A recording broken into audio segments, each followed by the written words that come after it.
and welcome to Get Curious with Kirsten, where we talk about topics at the intersection of curiosity and leadership. Today, let's chat about inclusive leadership and why it matters. Inclusive leaders actively seek out and consider different perspectives to inform their decision-making and collaborate more effectively with others. And they're also fairly self-aware people who understand their own biases. So let's talk through an example to see how this could play out in a real-life situation. Imagine that you're leading your team's weekly meeting when Jada suggests a really innovative, out-of-the-box idea. Now, Jada is brand new to your team, and the idea that she's pitching is in regards to a key client. Immediately, your brain goes into overdrive, and you identify multiple reasons why her idea is not going to work. And you're concerned that her pie-in-the-sky idea might alienate your client. So how do you respond to Jada right there in the meeting?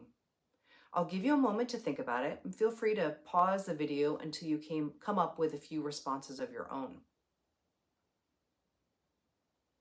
Here are some potential options for how you could respond to Jada's idea. You could say, "No, that's not going to work," and move the discussion along.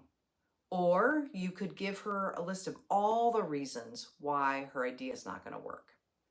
I don't suggest either of those approaches, because in either case, Jada will feel like she was shut down because her idea wasn't truly heard. And if that continues to happen time and again, eventually Jada will just stop offering ideas altogether. And we really don't want that to happen, right? So how would an inclusive leader respond instead? They would get curious and ask Jada to share more about her idea. You could say something like, "Tell us more," or ask, "How do you imagine rolling this out to the client?" If there isn't time to go fully into the idea right now, you could at least acknowledge her idea by saying, "Hey, I really want to encourage us to think more broadly about the client experience. And Jada brought us something that we should consider. Since that's outside the scope of this meeting, let's set aside additional time where we can dig into it and others like it." When you finally do have that meeting to review and consider Jada's idea, it's likely that one of these things is going to happen. First, as she describes how this idea could work, it may become clear that there's a big flaw in the idea and it won't work at all. In which case, Jada still feels good about having her idea heard by the whole group.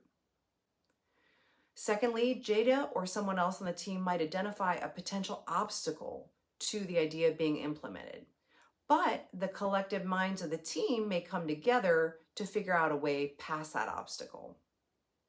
Or third, and even better, it may turn out that Jada saw a potential path forward that no one else in the room did.